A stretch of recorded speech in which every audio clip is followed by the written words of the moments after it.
welcome to this special live stream. I mean, it's not well, it is special because we weren't planning this. So we are going to be talking about Janet Jackson. We're continuing our celebration of Black History Month and also our celebration of music. I am so excited that we've been talking about so much music, and we're going to be talking about a lot of music throughout the year. So it's really exciting. So Carla's here with me. Megan was supposed to be on, but she couldn't come on. I do have something that she has said that I'll say later that she wants to make sure to get across about Janet Jackson, how much she loves Janet Jackson and what Janet Jackson did for music. And hey, Meg! So, Fomet. Oh, you want to? Well, you could have been on. You could easily come on still, Meg, if you want to. You can come on and talk about maybe the one song that you know. You could come on video.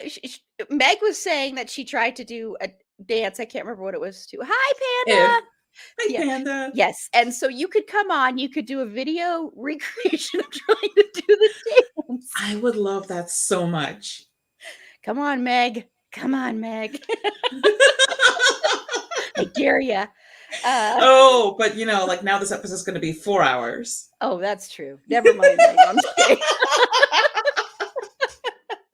And only some of it because I'm on. Yeah, only some of it because you're on. Yes. But I'm very excited to be talking about Janet Jackson tonight. I'm sad that Megan couldn't be here, but at the same time, a part of me is like, oh, cool. I won't have to just go ditto, ditto, ditto, ditto, ditto, ditto when it becomes my turn. Maybe I can name things that other people don't name, which it's fine to say ditto and keep going because I would do it anyway. And I did make a huge list, so it probably wouldn't have happened anyway, but still. You would only talk about we are going to be talking about the Super Bowl. Bullshit. That's for dang sure. So, and I'm sure everybody knows what camp we are in and what our feelings are going to be about that. So, but before we get into all things Janet Jackson, what am I? I'm sorry. See, totally not even playing that I was going live. Get it together, Aaron. We are available on Patreon for as little as $3 a month. You can support the show, help us continue to do these live streams, do the show in general. So head on over to our link tree or the link in any of our show notes and support us. We have a Rent episode up there right now, which is really good, I think. We will have some bonus American Horror Story episodes before you know it. I am watching Murder House now, and it's still one of the better ones. But once again, Ryan Murphy does not know how to do BDSM, and he never has. It really disturbs the crap out of me. But anyway, so that'll be fun. So look for those. We're going to be talking about a Dusty L fanfic in the summer, and people have been voting, supporters, that they want us to talk about films, which made me very happy, and bloopers. So, and behind the scenes stuff. So look for stuff like that to come soon too, if you are a Patreon subscriber. And also just a heads up, and I'll remind it at the end, we are going to do a Galentine's Day live stream on Sunday. So if you're looking for something to watch instead of the Super Bowl, come on over to our YouTube channel and join us for some fun. I know Carla's going to be there. I think Bex might be there. Meg was going to be there, but she chose a party over us. So, way to be a Super Bowl party over us. I know, it's Galentine's Day, Meg. It's about friendship. Leslie Knope would be very upset with you, right? So upset. No waffles for you, Meg. You know more than one song, Meg? See? You can come on. Yeah, no waffles for you. Yeah, I was thinking if I should have waffles, but we'll see. We'll see. Okay, so Carla, were you able to think of what you're into? Yes. Okay, because I had like 3 things that I'm into and I forgot them all before we started going. And I was like, oh, what's the thing I'm into? How about the thing that I've been talking and tweeting about all week, which is the cleaning lady on Fox. And yes, I know I said that after they've broken my heart so many times, I wouldn't fall in love with a Fox show ever again in its first season, and here I am doing it again. It is an excellent show, and it was created by an Asian American woman, and she wanted to tell the story of she wanted to see more representation of Southeast Asians on television, and she wrote this fantastic show. It's about a cleaning lady who happens upon a murder, and now she's working for the bad guys, but she's still a good person, and the bad guy is really hot, and he's also not super bad. He's bad, but he's not the worst. And there's this FBI agent who is the worst. I'm telling you all of this. I have spoiled nothing. Go and watch it. You will be intrigued.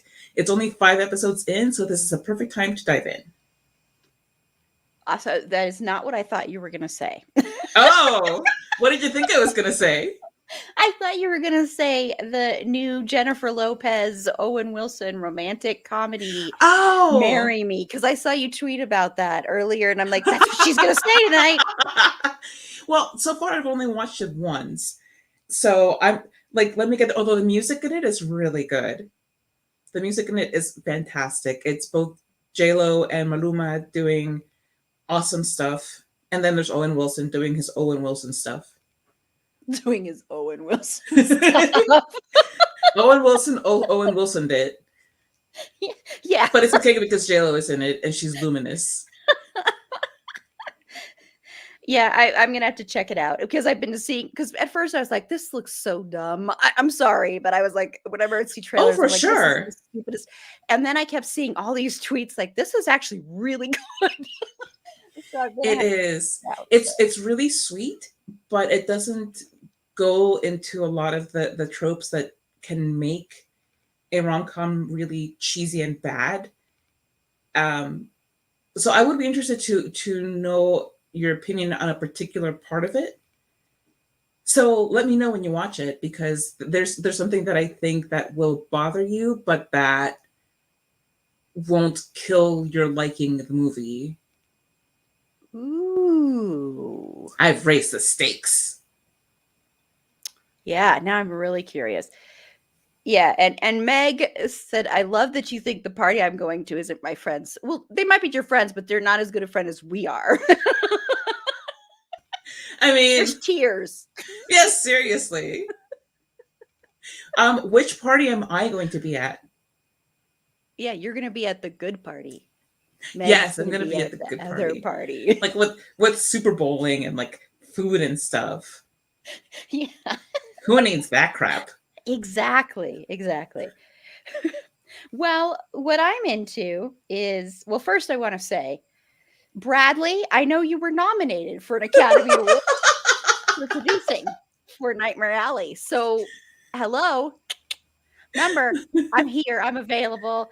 Slide into my DMs anytime you want.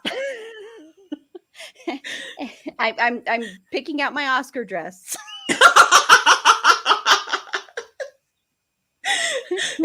I'm wondering if like the thing is going to slip into your DMs as a restraining order. I know, to be like, who the hell is this girl? Why did I call myself a girl? I know that's not reality, Bradley. It's just a joke, okay? You can calm down. But seriously, call me. Or email me at itsafandomthingpod@gmail.com. No, but what I'm into is, there was a dance club here in Denver that I used to go to all the time called the Deadbeat Club. And I went in my 20s, so just a couple of years ago. Yes, it's true. Totally. Yeah. And unfortunately, it burned down, like the place it was, like a couple of years ago. And there's this whole group on Facebook of people that used to go there, and people have created like playlists.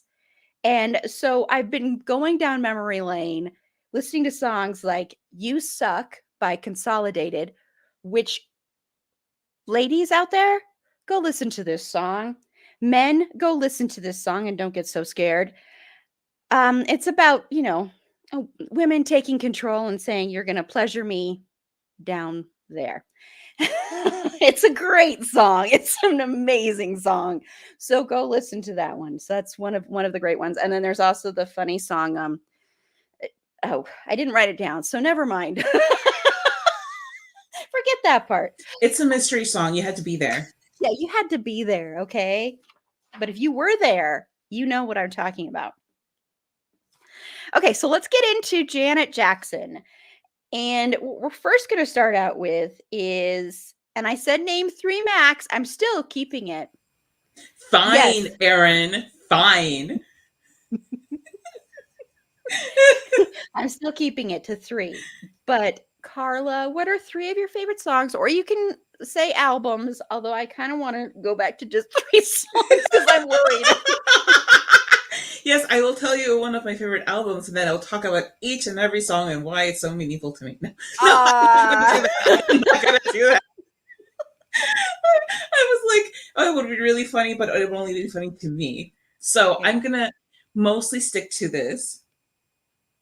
Okay, so first of all, the Velvet Rope is one of my favorites, and partly it's simply a nostalgic thing because it came out when I was, well, I don't know if it came out when I was in college, but um, okay, so my I have to say my local bestie, otherwise Meg gets upset. My local bestie and I went to college together, and she was in a sorority, and I would hang out there at the sorority house place, whatever, Mhm. all the time. And there was a time when, like, I think five of the girls were going through heartbreak at the same time, and they would play the Velvet Rope over and over and over again. Um, so it just kind of became the song of that year, and it just has a special place in my memory. Um, and because they played it so much, I didn't listen to it for a while because I was like, I'm so done with this. And I came back to it, and I was like, oh no, it's really solid. It's not just college girls weeping over stuff, um, over men who don't deserve it. Which, let me tell you, none of them did. But uh, the song that had really nothing to do with any of their situations, that okay, no, I'm not going to get into the song because no, it's three albums or a I was song. So going to say, wait a minute. I'm going to move on to talking about Rhythm Nation 1814. And that album, yeah, yeah, okay. Cry about it, Arian. It's okay.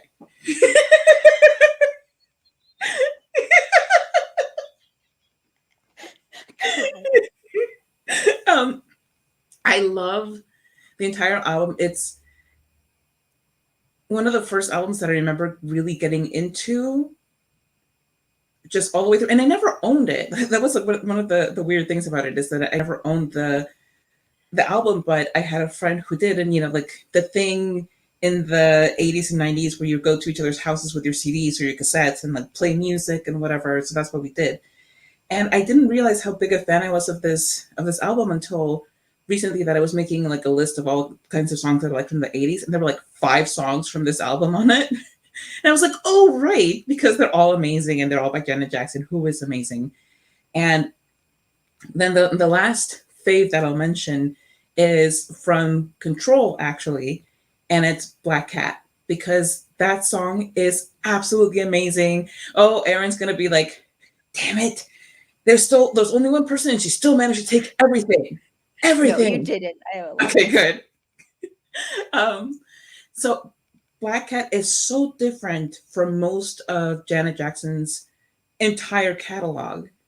And for me, it's I in my taste in music, I lean more towards rock, and especially usually towards harder rock. And this was like right up my alley, especially at a time when you know everybody was telling me that metal and hard rock were like, oh, the devil's music and everything. And I was like, but it's okay if it's a girl, right? So I was like, okay, cool, it's fine because it's Janet Jackson. Um, just every bit of that song works so perfectly. There's not a single bad moment in it. It's fantastic, and still, every time that it comes on, it's one of those songs that I just can't skip. I have to play it all the way through and rock out to it. And my son is so tired of it. He used to love it. And now he's like, Mommy, like, Oh. enough. How many times do I have to listen to this? Ah, that's funny. Okay. Well, first, yes, my bedwed or behead mug. Yes, so I'm advertising bedwed behead, and okay, I didn't even notice that your thing said Miss Temis if you're nasty. How did I not notice that until just How now? dare you? Anyway, No, my first name is Carla, but it's Carla. Miss W. Anyway, go on. and Carla is advertising my podcast, so we're double advertising. Love that. And then Meg is talking about when she was 9 years old singing If I Was Your Girl, All the Things I'd Do to You.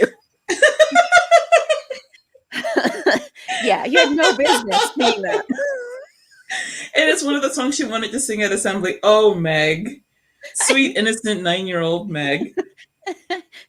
Yeah, she's saying shirt yourself, Carla. That and Papa Don't Preach by Madonna were the songs my parents did let me sing in elementary school assembly. Papa Your Don't parents Preach were wise. Yeah, that would have been. Okay, well, ditto to everything Carla has said as well. But I also will just say, okay, so I'm going to single out some songs. First, I'm going to say Control, the song Control. And my love for the song got reignited by the movie Hustlers, which, if you haven't seen Hustlers, go watch Hustlers. I think it's a really good and fun movie. One of the few movies where it's about female strippers and exotic dancers, but it's not like shot from the male gaze. And I think Jennifer Lopez, speaking of J-Lo, she is so good in that movie. So She's amazing in that movie. She yeah. should have been nominated for like Yes. a zillion things. Yes. I don't know who Flick Slinktop is, but he's not in that. Wow. I thought this would be an episode free of that, but apparently What were the not. chances? Oh, that's so Very sweet, slim. Erin, that you thought so. Slim.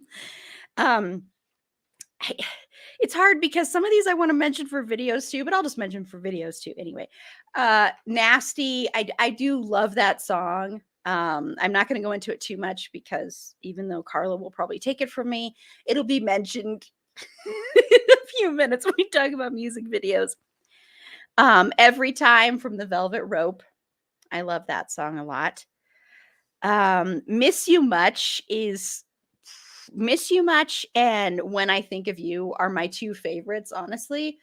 I was just listening to When I Think of You, so it's playing in my head on a loop right now.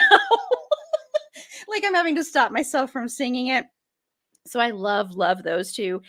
And excuse me, and I also love Love Will Never Do Without You. Sorry, I'm going over 3. I just realized. I know. I'm sitting here like I'm counting 5 now, Erin. What are we going to do about this? Whoops, I just cheated. Okay, I'll stop then. I'm like, wait a minute, Erin. Hey, Carla stuck to the 3, and yet I am doing 17. It's keep okay. going. It's my podcast. Exactly. Just keep going. I'm like, wait a minute, Erin. That's you're way over 3. Okay, I will stop. I'm sorry. So when you're editing a 3.5-hour episode, just know that it's probably mostly on you. It's on me because I'm give Erin an inch. Man, keep it clean. Let's keep this PG. Yeah. Let's keep it PG. Come on, Megan. Jeez, it's so weird to call you Megan. I don't know why. It's just so weird to me. But Meg. Yeah, sorry I broke that rule. I did want to say though, what's interesting to me about Janet Jackson, especially when I was going back and listening, like preparing for this and everything, and watching her music videos, I'm not a pop music person usually. Honestly, that was not like my number one go-to. And even though, I think she's has some rock stuff in there too, but to me, she's generally poppy type stuff, which generally is not my cup of tea all the time. As I've gotten older though, I have come to appreciate that music a lot more than I did before. And it's probably like the same with like 80s music. I grew to appreciate that more when I got older. And listening to her music, I'm like, "Oh yeah, god, I love this song. I love this one. I love this one. I love this one. I love this one." There's not a single song of hers that I didn't like when I was listening back to it. I was like, she's incredible. Even from So, her first two albums. what? Even from her first two albums. I didn't listen to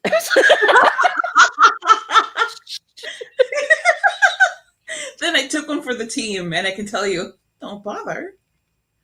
They both suck. Yeah, I was trying to keep that on the down low there, but okay. Well, no, I mean, like it wasn't anything that she had really to do with. She wasn't Yeah. interested in doing music at the time, and you can really tell.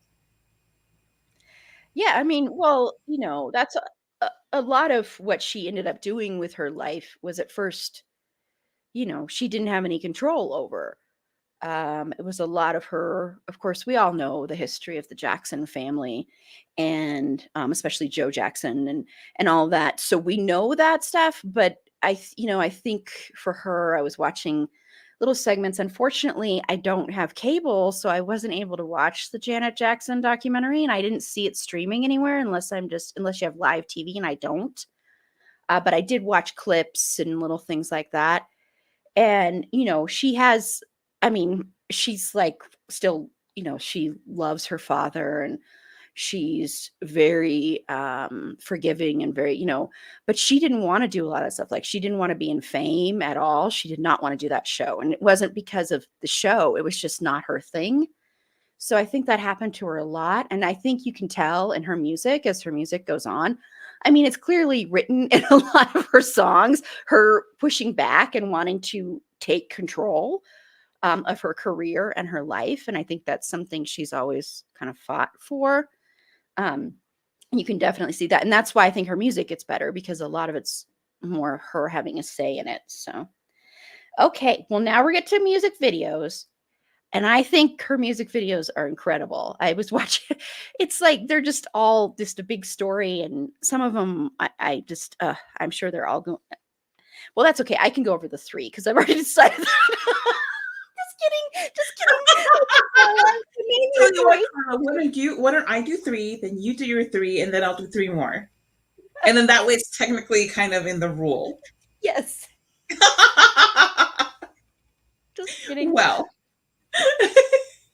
Okay, well, I am going to start with Nasty, because it's one of the first videos that I really remember paying attention to, because it's like these women are being harassed by these randos, and like Janet Jackson's not taking it. She's like, I'm so done with you, I'm going to actually like yeet myself into a movie screen, like forget you, and the dancing, I loved it so much. I loved her outfit with like that big jacket, and I loved the hair, and I loved the choreography. Everything about it was just so appealing to me. And I didn't realize it at the time, but yeah, it's about dealing with something that women have to deal with just constantly, for the crime of walking around at all. Just, anytime that you're doing anything and you see a man nearby, it's always kind of like, ugh, here we go. Because you don't know what they're gonna be doing or saying or whatever. And it's just really it's frustrating, and it's scary, and everything. And we don't all get to jump into a movie screen and dance and sing our way through it. It's it can be a lot more awful than that. But this was such a great.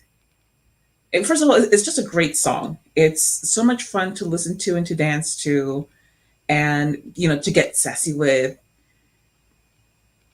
But there's also like one line that always stuck out to me, and that in its own way influenced my whole thing on dating, which is I'm not a prude, I just want some respect. And I think that back when I was dating and like I graduated from high school in 96. So we had the influences of things like 90210 and then Dawson's Creek and then all of these shows that made the quote unquote pure girl really boring, and like there was something wrong with her because she didn't want to let go and go with the flow, which in their mind meant go and have sex. So it was just something that stuck with like all of my friend groups in those ages. And it was always a thing of like, oh, Carla, you're such a prude and whatever.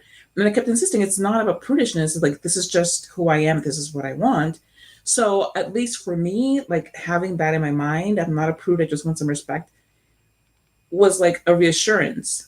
Like even if I didn't get that reassurance from people that I knew in real life, Janet had my back. Yes. Okay, so that's one. And I only talked about it for 10 minutes. Um,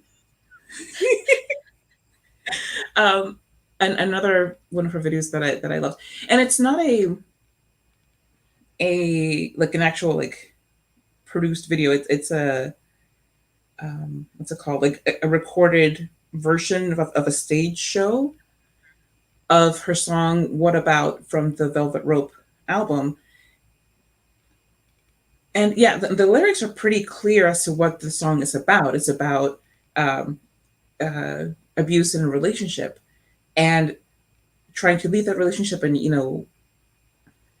learning to value yourself and all of that. But it's not for me. It didn't click as hard until I watched the video of this performance, where it's the entire chorus just comes through so much more powerfully with the choreography and the dancers, and most of the time through the song, Janet's just kind of sitting on the stage, letting the dancers perform. But it's just like so powerful and so moving, and it's kind of not quite as rocking as Black Cat in a rock sense, but it's close to it, and it has like a lot of uh, the lyrics and the way that she sings them just have so much power through. And she's not really like necessarily a powerful singer in general, but there are a couple of songs where she really punches through especially hard, and it's hard to describe it unless you've listened to a lot of her music, because she does have like a softer voice and like a kind of fluffy higher register in some of it. But in these songs, it's like it's coming from somewhere so deep inside of her that it's clawing its way out. And this is what I feel when I watch that. And then a third video that I love of hers, and it's so hard to narrow it down because she's like iconic in part because of her music videos. Yes. Um, but I I do have to go with. I'm just waiting for Aaron to like be like, I know. I'm waiting for me to be like that too. I initially I wanted to go with Scream, when it's her and Michael Jackson, because when I first watched it, I mean it's a stunning video, and I also really like looking at the little one bit where they're playing with like video game controllers, and he reaches over and Mhm. he's like, kind of pushing it out of her hands, and it just seems like a really cute brother sister interaction where they're having a good time. But then I watched the documentary, and it's like it wasn't like that at all. She didn't really get to interact with her brother much, and it wasn't like the kind of brother sister reunion that she had hoped it would be. So it kind of extinguished that flame for that video a little bit.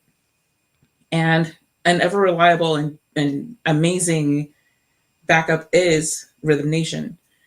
because it has like that amazing choreography, and it's such a hopeful song, but it's also a song that's all of that album, all of the Rhythm Nation album is very social politically conscientious, and it has a lot of great messaging. And she has said that part of the reason that she wanted to pursue that in that album is because she, like, a lot of her influences were like Bob Dylan and U2, and all of these people who spoke to more mature audiences, and she wanted to do something similar for younger audiences, to have people connect to these bigger issues through more poppy music and dance and everything.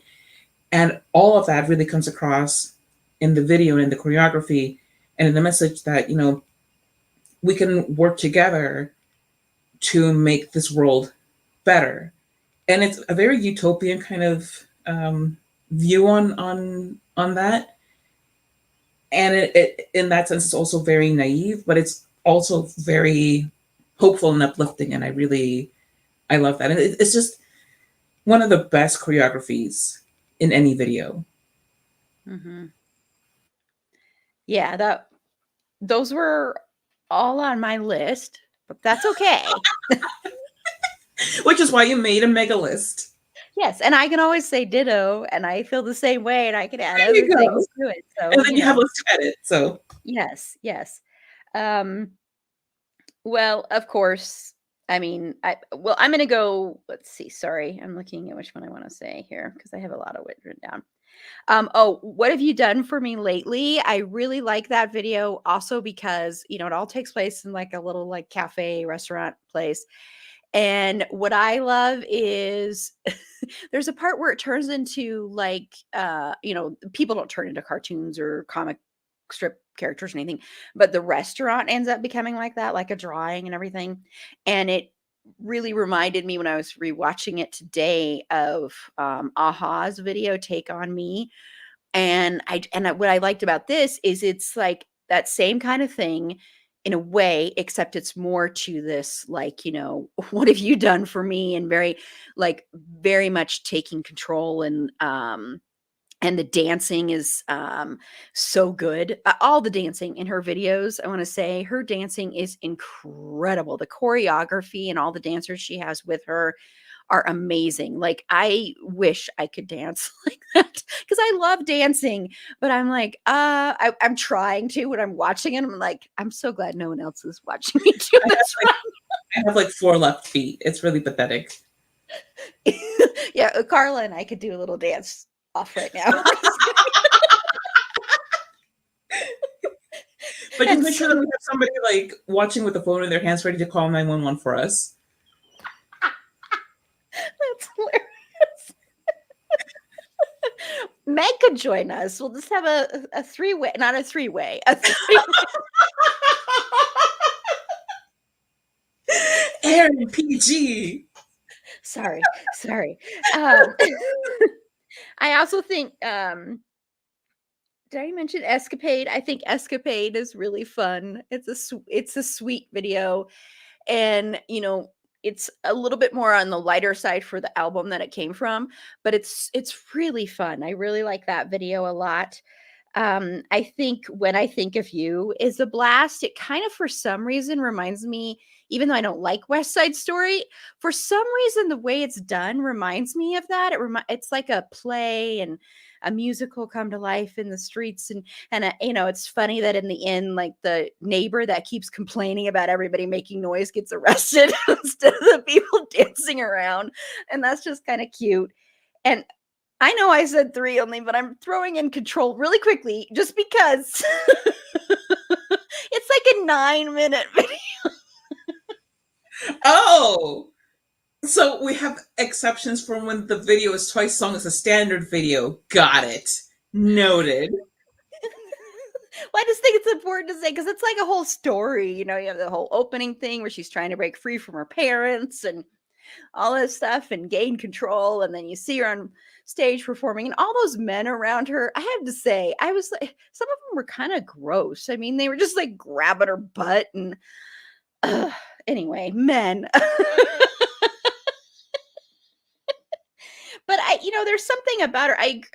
What I think it is, yes, her voice may seem softer and stuff, but she's got such a presence and she's so powerful on stage and when she's performing and when she's acting, when she's that even that like softness, it's not it's well, it is still soft. I don't know what I'm trying to say. Like it's very this powerful thing where, like you were saying, where she's like, it's from her soul, it's from her heart, and you're seeing it all there. So yeah. Good Yeah, night, because Panda. it's Night Panda. Because it's you don't have to have like a powerhouse voice like Whitney Houston or Mariah Carey to be a great singer. Yeah. It really just takes being able to move the listener and to do it consistently and to really sell the song in the sense that you believe it so wholeheartedly that whether or not you wrote it, it's coming from your heart. Like it's a piece of you that you're presenting. Mm-hmm. So yeah, like her voice is not yeah, exactly what I said. Never mind. I'm just about to repeat myself. Ditto to me. Ditto to me. So Meg thinks you're allowed to go over 3 at this point. Well, we're done with the name 3. So wow, how convenient. So I guess I'm not going to mention the song again from the soundtrack to Poetic Justice, or we're going to talk about Poetic Justice. So you can, okay, you can name one more. Jeez. No, I'm good. I'm going to wait. Okay. Yeah. I was just filling in for Megan. Oh, okay, cool. See, I'm not doing anything wrong. I know. I'm sitting here. I really had to stop myself because I was like, Aaron, it's your rule and you're breaking your own rule, but whatever. It's my show. Sorry. Okay. So let's talk, actually I think we should save the lasting impact on music for last. Shirt yourselves, the both of you. Yeah, you made a couple of typos there. You know what's so funny? Real quickly, little side thing. I responded to a bedwet or behead tweet that was about the cleaning lady, and I had made a typo there. Then I responded with how annoyed I was with the typo, making another typo, and I went, just ignore it. It irritated the crap out of me. I was like, I'll just play it off like I meant to do that. Oh, that was so annoying. Anyway, it's been bugging me all week, so I had to get it out there. I know I made a typo, but I just didn't want to keep, bringing up how much You I don't want to did. call attention to it, except for right now when you're just outing yourself as a typoist. I know. A typo. Whoa, my voice cracked again. I'm going through puberty, I guess. I don't know. Well, I'm glad it made your day, Meg. That was why I did it. I did it on purpose to make Meg's day. So I do think we'll save lasting impact for last. And we can kind of combine that with the documentary. So let's get into Poetic Justice, the movie Poetic Justice by John Singleton, also starring Tupac Shakur and Regina King and Tone Loc makes an appearance. I forgot. I was like, oh wait, it's Tone Loc. All these people, like a bunch of people, and of course Maya Angelou's poetry, and she's in there in the movie as well. I was like, oh yeah, I forgot that too. I haven't seen this movie since it was first out. I just watched it today. It's on Prime or Tubi. If you like viewing experience full of weird commercials in odd places. Yes, yes. Who doesn't though, really? It adds some It's suspense. smart. You're like, "When are they gonna throw that in there? In the middle of a kiss?" Someone's getting shot. Cut to commercial. Yeah. Cut to the grilled cheese commercial. Um, so Carla, I know you told me this was your first time ever watching this, right? So Yeah, I decided to watch it earlier this week, and now I can say that I've seen it. Back to you, Erin. No, I'm kidding. I was like, "Oh, she really is just gonna say that." Because, like, I've heard great things, I've heard not so great things, and I've watched it. And for me, just as a film, it was kind of meh. I didn't really, but I read more about it, and I've kind of come to understand more the significance of it versus whether it works. And the significance of it is that um, a lot of the times Black women are not given really the stage in film, which is still true to this day, but particularly back when this movie came out, it was very true. Um, and in John Singleton's previous movie, Boys in the Hood, there was a lot of criticism for the way he portrayed women as just, single mothers, one dimensional, not really having either agency or a story of their own. So he partially set out to kind of correct that. Um, and the backdrop is still LA, and not LA, but like in LA. I forget the name of the neighborhood. I think it was South Central. Yeah, there is with South Central, yeah, and then a lot of it takes place more in Northern too, so, yeah. Right. And the backdrop is all of the violence that is still going on, all of the because even in the beginning of the movie, Justice is like the character played by Janet Jackson. Her boyfriend is killed by a gang member from a rival gang, and then she's walking down the street, and there are cops taking down a person, and there are times when they're like gunshots in the background, and she's just doodling in her notebook because that's just how life is. Um, so there are a lot of things that are really good about the movie because it just shows her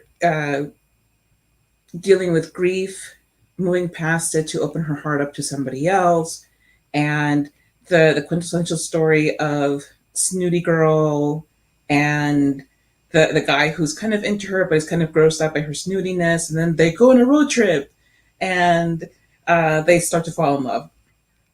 So there are a lot of sweet cliches and a lot of interesting things that were not really discussed or put on film before this point. And I think that part of the reason that I didn't really connect with it is because I'm looking at it from a 2022 lens when representation has changed, not hugely, but has changed enough that I didn't really connect with the movie. Um, so I don't know if I had watched it when I was younger, I may have a different feeling about it. Um, I still think that it's worth watching because the story is sweet and it has a lot of not so sweet parts to it, but that's part of what John Singleton was trying to show the world. Is that this is real life for a lot of people, and they still manage to fall in love and have kids and all of these things. Um, and the song again, it's called again. I'm not. It's not just because I'm bringing it up again, but I No, it am is, bringing up yeah. again.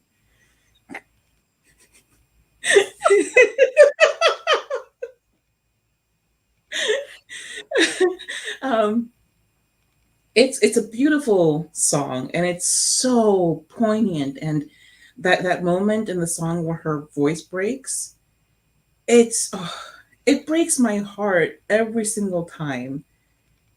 It Her voice just is perfect for this song, and the song is perfect for her, And for the moment in the film, um, the video I didn't really care for that the official video because I think it just takes away a lot of what the um, of what I perceive in the song. But it if you haven't heard that song, I think that if you go and put it on, you'll be like, oh, I have totally heard this song because it was everywhere for a while, and it's deserved because it's so good. Mhm. Yeah, and you hear the music from it throughout, like, you hear just, not the singing, but you hear it's part of the score, basically, so you'll hear part of it throughout the movie, and then you actually hear the song at the end, but, yeah, that's a really, really good song. I didn't put it on my list because I had a feeling we'd bring it up. So, And it also has, Regina King is in it, and she's amazing in it. And Tupac Shakur was so yeah. good too. Like he could have had an amazing future in film. I agree. He's really, really good, and they have amazing chemistry. I know that was talked about a lot when this movie came out, and they still talk about it a lot. And I know I was watching clips from the Janet Jackson documentary, and I know Regina King was talking about that, how amazing their chemistry was, and how they both were just completely in, I guess it was like awe of each other and just really respected each other. So it was one of those things where nothing happened, but maybe if they'd have been in different times in their life or something like that, maybe it could have. Um, and I remember watching this movie when it first came out because John Singleton, and sometime we'll have to talk about John Singleton, I think, on this podcast at some point, excuse me, because there's a lot to say and a lot to delve into and to critique with his movies. But I remember he was a huge, huge deal and like opened a lot of doors and changed a lot of things then. I mean, not completely, but that's the way he was thought of. When Boys in the Hood came out, that was like this huge, huge thing. And I know now a lot of people looking back, there's a lot of critique of his movies, which are justified, and some of them I can't personally speak to, but I know there is a lot of critique, especially looking back. And when you watch a lot of these movies, it's just like with watching when I'm watching like Fresh Prince or any of these things that were back in the 90s or anything like that, and you're just like, oh my gosh, some of the things you see in these, it makes you just cringe. Because you're watching it through a different lens. And I think also when you get older, things are a lot different too. But I wanted to just mention her performance because I think she is a really, really good actress. There's a scene in here where because she's dealing with her grief. That's a lot of what this is also about. Is she's dealing with the grief of seeing her boyfriend shot in the head in front of her when they're at a drive-in, and they're in the middle of a romantic moment, and then that happens. And I mean, having someone murdered, losing someone you love is traumatic enough, but having to see that, I think, e- no matter if it's something that you're used to, I don't care. That's got to be very, very hard to watch. And I think for her, she was kind of shutting down and was like, I'm not going to open myself up to love. I mean, like they say she's always wearing black, and then you see as it progresses, she wears white later on. But there's a moment where she puts on something white. Actually, this is before the road trip, and she's standing in a mirror and she's listening to Stevie Wonder, and she's like trying to do like all these different facial expressions to kind of get herself out of this uh, depression and grief. Is the way I kind of took it, and she just cries. All of a sudden she cries and a tear, and it's just the way she does that because there's not a word, she's not really saying anything at that point, but she says everything with that moment of it's like she wants to get past this, but she doesn't know how. And when she meets Lucky, Tupac's character, their little meet cute in her salon. I loved this actually. I thought this was The so little rom com moment. yes. And she's like, "Come here, I'm gonna whisper something in your ear." Oh my god. It was so when she's just playing with him and totally, like, and it's a total enemies to lovers story. I mean, they're fighting all the time. He even horribly kicks her out of because he's a postal worker, and so he's driving this mail truck with three other people. I know. It's wild. It's like we have to take all of this mail up to Northern California. Why do we get a bunch of people? Two of them can screw in the back, I know. and we'll make a party out of it. And I'm thinking, how fast does that mail truck drive? Is what I kept thinking. Especially because they're driving like on Highway 1, I think, through part of it, or they had to be because you'd see like the coast and everything. It made me want to go to the ocean so bad. Yeah, it And was gorgeous. yeah, But and I so was you like, see that, but do they know that you're making a stop at this girl's apartment complex to pick her up and that you're like stopping at this random barbecue and invading a family reunion? Is that okay by the USPS? things were different back then, Carla. They allowed you to party. Before GPS took over. It's just like get it there by sometime tonight. Yeah, yeah. I mean, the people that had their mail delayed must have been like, whew. And then I was like, I hope they're not having sex on the mail. Anyway, the things you think of. But there are also like scenes in here that I forgot, like when Regina King's boyfriend, oh bye, love you. Yeah, go troll. Go tell them we say hi. um when he punches her, I forgot about that scene and I was like, oh my god, that was oh I was so scared something else was worse was going to happen after that. But that was really hard. But I want to know, Carla, because poetry is so big in this. She writes poetry. The poetry in here is Maya Angelou's, and you'll hear Justice like doing like a voiceover reading poems. Did you like the poetry in here? Okay, listen. So here's my thing with poetry. Okay. Um, I'm not very good at understanding what the hell's going on where poetry is involved. So it sounded really nice. The words were mellifluous, and there were things that sounded like good and pretty, and sometimes sad and pretty, and also uplifting and pretty, but sometimes also reflective and pretty. Um, I assume it's fantastic objectively because it's Maya Angelou, and therefore that has its own quality of approval right then and there, just kind of built into it. And that is my take on the poetry in Poetic Justice. That was good. Well, I love poetry. I have written poetry on and off my whole entire life. What I love about poetry is it just like any art form, but I think really with poetry, it is up to you to decide what you feel the poem is for you. Because it's probably not going to be what it was for the writer. Because poetry to me is, in my opinion, more than any other form of writing, it's like basically you're just cutting yourself open and bleeding on the page.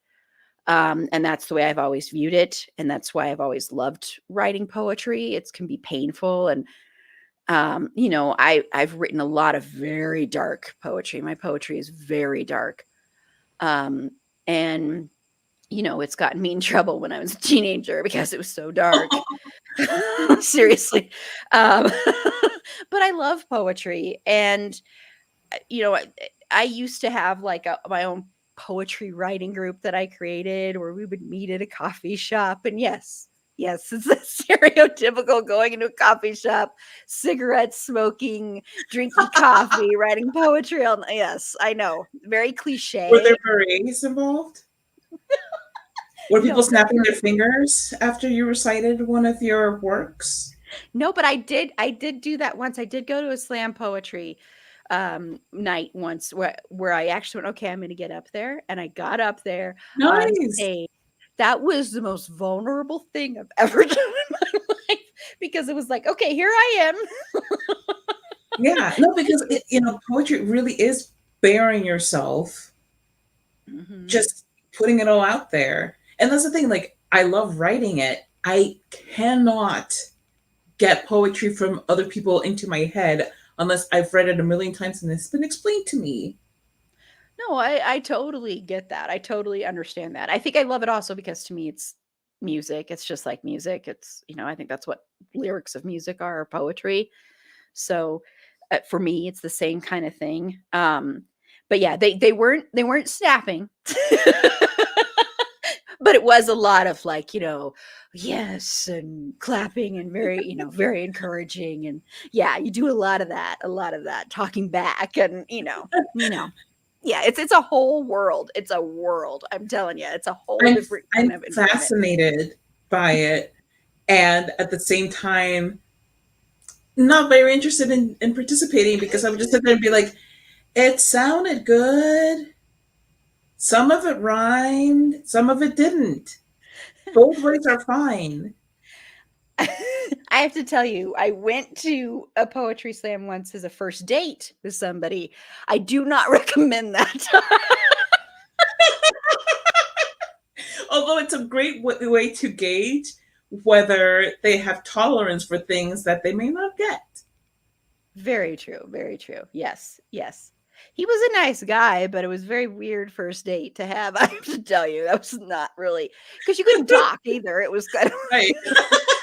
Okay, fair. Yeah, yeah. I mean, we did go outside, and that's when I smoked, and we both smoked, and so we did go out. That's and he had his long black. He was a goth, so because that's my type. Duh, surprising. Oh my god, I'm so shocked. Yeah, dark black hair. I know you're shocked. But anyway, I was lucky enough to see Maya Angelou here. Oh gosh, this was like a long time ago, like 15 years ago, I want to say, something like that. Might have been longer than that at DU, which is Denver University.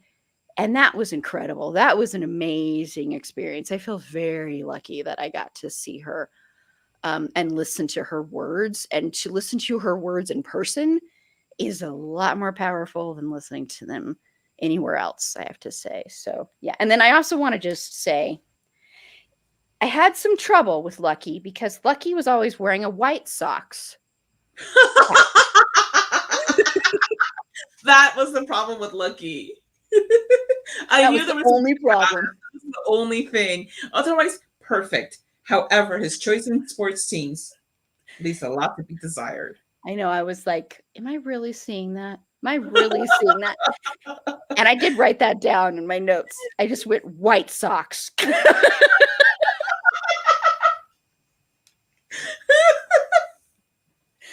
if you don't know, dear listeners, I'm a Cubs fan. So that was really not okay. I feel like a lot of people are going to start writing you hate mail I just know. about your preference there. It'll be the most hate mail I get because I said that. Um, but I wanted to make sure to just bring that up because I mean, she's done a lot of stuff acting wise, but I just wanted to bring that one up just because, I don't know, I thought it was an important one to talk about. And that was And weird that I'd forgotten. yeah, I mean, it is a very important film in general, and her performance in it was so good, and it's just one of the many skills that she has. So you're just constantly blown away by all of the amazing things that she can do. She's phenomenal. Janet Jackson is just a phenomenal woman. She really is. She's just a natural. Yeah, she definitely is. Okay, and I'll just say quickly, trigger warning for this next part because we're going to talk about the Super Bowl a little bit. And the only reason I'm saying trigger warning is because, of course, we're going to deal with a lot of sexism and, of course, racism galore with this too. But I also think, there's a lot of stuff in here also about a woman and her rights to her body.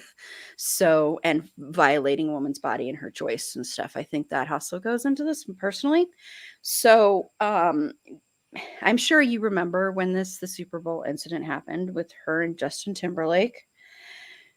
So, what are your thoughts on this whole incident? It's absolutely ridiculous that there were, first of all, that there were so many consequences as a result, so many changes to what the FCC demanded um, of broadcasters, so much vitriol against Janet Jackson in particular, and all over something that was over in not even a second, something that was, by her account, and that's the only account that I care about, an accident, and that was very embarrassing for her. Like, instead of everybody being like, "Oh my god, how embarrassing," like, "Oh, is she okay?" Like, has anybody checked on her? Everybody's like, "Ha ha ha ha ha, we saw a boob." That's like, that was the one of the biggest reactions. And then after we saw a boob, it's like, "Oh no, but it was a black woman's boob, so ew."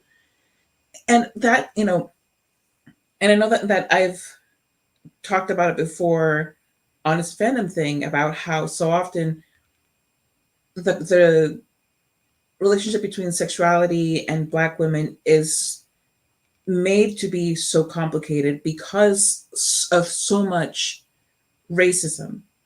And would the response have been the same had it been a white woman's boob who was exposed? I don't think so. And even though um, misogyny is definitely deeply a part of this, you have this component where I'm pretty sure that if it had been a white woman performing, that people would have said, "Oh my god, poor thing," and like, "Oh, but she was so embarrassed. Let's stop talking about this. I wish that they would stop airing that clip." And it was just replayed a bazillion times, and in the end, everything fell on her. It's her fault. She is disgusting and lewd, and how dare she have exposed herself, as if this white dude didn't pull her shirt off. It's not like she went out there and like pulled her top of herself. Justin Timberlake did that, and the reaction had almost nothing to do with him, which is how you know that it's not about decency. I mean, there's just no excuse for the way that she has been treated, for the way that her career was derailed, for her being banned from certain events, from her being disinvited from award ceremonies, from all the repercussions that she suffered because he did that, and he got off scot free. And in the documentary, she says that he came to her and he asked, "Should I say something? Should I do a public apology?" And then she said, "Just let it be." And I just, and again, like, her account is the only account that matters to me in this. So if, her choosing to go that route, I find to be frustrating, because that is not something that I would recommend to somebody. And especially knowing how Black women are treated in the first place, and how precarious her situation was, no matter how successful she was. Um, but in the end, it's that was her choice, and she says she's good with it, and that she and Justin Timberlake are still friends and everything. But like, I, as a fan and as a viewer, will never be over the injustice of her bearing the brunt of something that she had no fault in, and that to this day continues to be a seen as like a bad thing against her. Like it's still made to be her problem. And how are we still even debating that? Mhm. Yeah, exactly. And yeah, I mean, it's just like in this, the reaction should have been more, wanting to make sure that she's okay, and wanting to make sure that she's okay, and and that that she feels okay and feels loved and feels safe.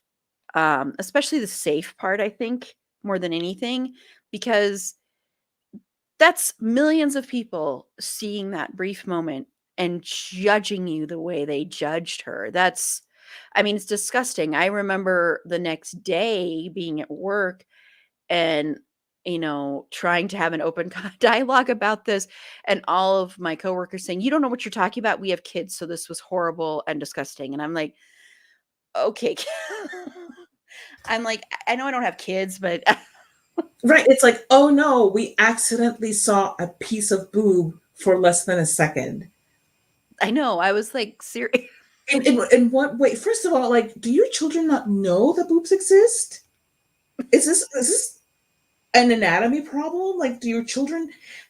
I don't understand. Like, how old are these children that they don't know that boobs are a thing?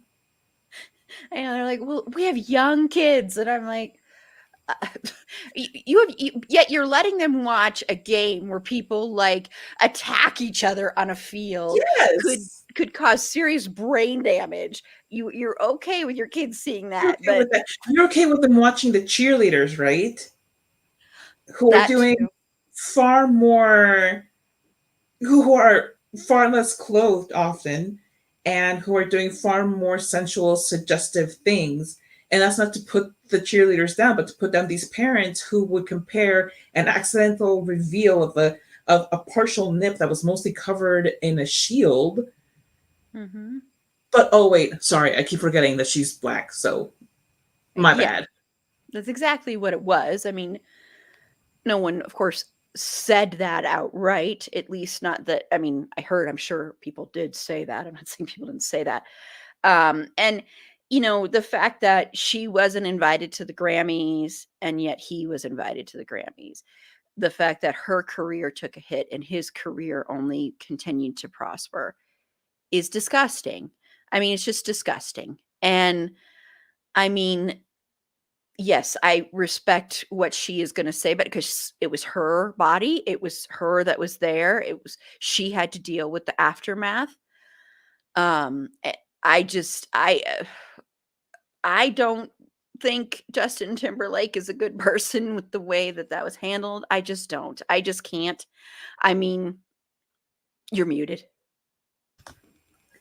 And even though she has come out and said that, he came to her and she said Mhm. she's the one who suggested this and blah blah blah. Um, Out of decency, he should have not needed to ask something. He could have just gone up there and said it was not a planned thing. Like at no point did we sit there and discuss. Okay, do you want to review the righty or the lefty? It's not. It's what, like, I think it was last year that he finally came out and said something about it. Mhm. It Come on, just out of the sake, if this is somebody that you consider a friend and you've left them hanging for all of these years. And also, where's the solidarity that she gets us invited to the Grammys, and instead of saying, well, then I'm not going either, he's like, okay, cool, see you at the next one, maybe. Yeah. Yeah, it's like, well, and it's basically what he's doing by saying, "Should I do this?" He's basically putting the onus on her. So it's all her thing, her controlling. So he can be the good guy who I was very nice and I asked her. I mean, I asked her if I should make a statement. She said I shouldn't. So I haven't done anything wrong. I wanted to do the right thing. I mean, it really that's what he's doing by doing that. And it's just Yeah, disgusting. it's passing the buck, because I think that if you know anything about Janet Jackson, it's that she's shy. She doesn't really seek out public attention into her private life, and that she's a very kind, forgiving person. So it's almost like, not as a courtesy that he asked her, but as a way to exculpate himself and then be able to cover himself. It's just, I find him disgusting anyway. But like, this is really, Mhm. this was like the biggest blow.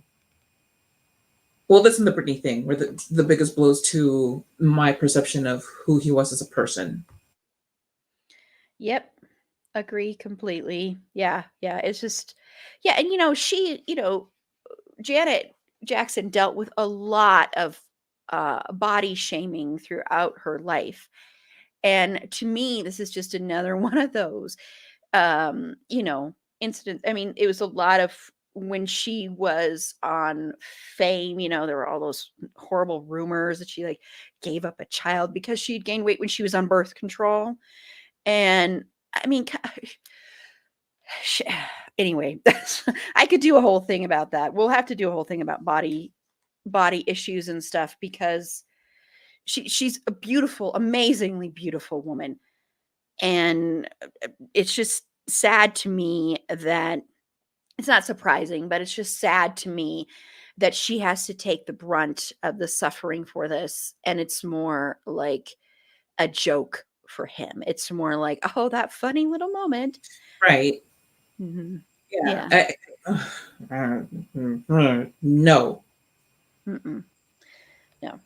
Okay. Well, like I said, unfortunately, I was trying to watch the documentary and I don't have live TV. So I was able to watch clips though, lots of clips. So I was able to get a sense and I read up and I've read reactions and followed on Twitter when it was first out.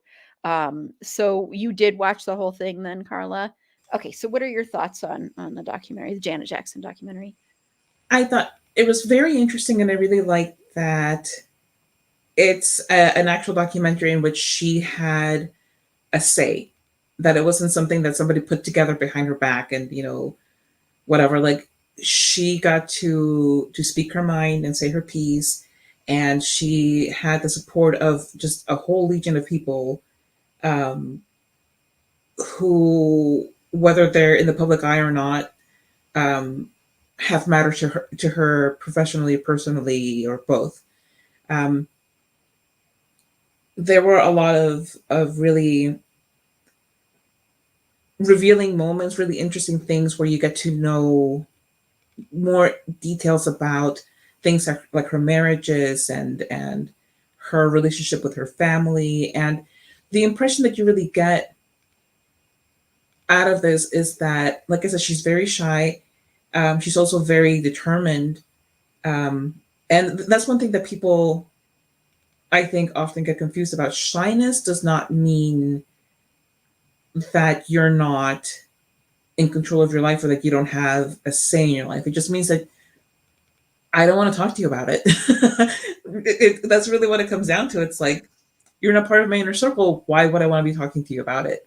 Or kind of like, I'm not comfortable talking to strangers about it. Um, and seeing her, especially seeing so much of the footage that her second husband, Renee, took of her in like those 10 years that they were together, you get to see a lot of the very playful side of her, and it's just so endearing. Like, so many of the more home video type things are really cute and endearing, and she has this very loving relationship with her family. She has a great admiration for her siblings, And uh, she also has a lot of forgiveness, but also I feel kind of excuses for the men in her life, because and I think that this is something that, because her family is very religious, um, and one of the things that, I mean, and I don't know about other religions, but I know Christianity kind of pushes us to forgive in spite of the gravity of the offense or of who the offender is. And in some ways, that can be great and very liberating for both you and the person. But in the particular ways in which you're taught to do this forgiveness, a lot of it has to do with letting the person back in your life and making excuses for why they were like this, and to minimize the impact of their decisions and actions on you in your life. And not to be like an armchair psychologist about this, but I just really feel like that there's a lot of gaslighting her into forgiveness and into letting go and into moving on, um, because Joe Jackson was just abusive. There's absolutely no mincing words about it. He was an abusive father, and the way that she talks about him, it's like, well, it was complicated, and he was a very strict father, and this and all that. It's like, no, that's abuse. What you're describing is abuse. Um, the way that she talks about, particularly about Renee, I think, because Renee had so much control over her image, especially. I think that was one of the biggest things. He had so much control over her image. Um, and it's you go from seeing somebody who pretty much rebels from her family by trying to get away from them, and marrying somebody so that she can't get away from them, and then that doesn't work out and she comes back into the fold. And in that moment in time when she's able to be away from them, she's establishing herself as an artist in her own right, and putting out music that matters to her, and that it's more in line with her tastes and with her the messaging that she wants to get across. But then gets swept up by this guy who takes all of that over, and demands that she be more sexy. And you can really kind of feel the influence on those albums, because I think like there are a lot of albums around that time and afterwards where the substance of what I love about Janet is only kind of there. I mean, like all of the stuff that I mentioned that I love from her catalog is from like the 90s and before, because there's that whole period of time where, and not to say that she doesn't have agency in this, because I'm sure she does, and there's nothing wrong with being sexy and sexual, but it just didn't have like that same heart in it that I heard in the earlier stuff, and even in her more recent album from 2015, Unbreakable. It's a return to more of her roots. um but on the whole, like I just kind of left feeling like I understand some things a lot better, but also I feel like a profound sadness for her, because it's like she's given up so much of herself for a lot of men who honestly didn't deserve all of that energy that she put into them. Mhm. Yeah, yeah, wonderfully said. Like I said, I didn't get to watch the whole thing. I did watch clips and read a lot. And I agree with that about she said in there she has a tendency to date men who are addicts. And that's happened to her a couple of times. Um, she is the youngest in the family, and I think, she said she kind of felt like she didn't know where her place was, where she fit. kind of felt like an outsider from all of that, and lonely. I think she was very lonely as a child is kind of the impression I got. And I think with shy people, what people don't often realize with people who are shy is, people who are shy will be called either like, "Oh, you've got to stick up your butt," or "You're an angel," or "You do nothing wrong," or "You have like, you're this sweet innocent person."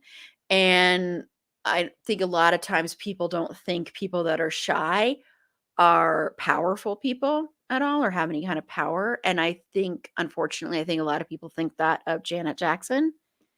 Um, and, that's BS. Just because you're shy does not mean you aren't a powerful person. It doesn't mean you're not like, that you don't like to have fun, that you don't, it doesn't mean any of that. It just means, like you said, Carla, it just means you don't want to talk at that moment, or you're just you're just, it might be harder for you in certain social situations, or, I've been shy. I'm a shy person. When I was younger, I would be very talkative to people that knew me and talk constantly. And then like my mom would go to like parent teacher conferences and they'd be like, she never talks in class. She never does it. She's so shy. My mom's like, who are you talking about? This is, so it's that kind of where I am not like that with people that I'm comfortable with or in situations like that, or, or in situations where I feel in control is another big thing. Then I don't feel as shy.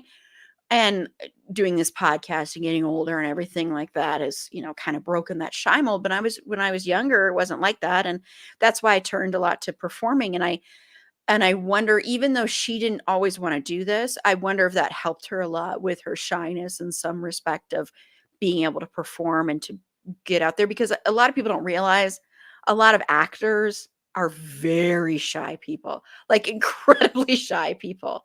And people don't realize that, but I think it's the way that a lot of shy people kind of break out of their shell. And a lot of artists are like that. I've met artists that are like they're just very gregarious on stage, and then they're off stage and like, hi, hi, very quiet, um, but still powerful. But I do agree also with what you said about men with her. She's overly forgiving, and it makes me sad. Honestly, yeah, Yes. it makes me very sad because I don't know, it just makes me want to go, oh, no, no, no, no, no, you deserve better, is the way it makes me feel. I'm like, I don't think she realizes her own worth. I don't. Yeah, I think that's it. Like you hit the nail on the head. She deserves better, but I think that she's made her peace with what she's gotten, Mhm. because like what else can you do when you don't think that you deserve more? Yeah, and she's had to pay the price in a lot of respects for everything that's happened to other people in her family.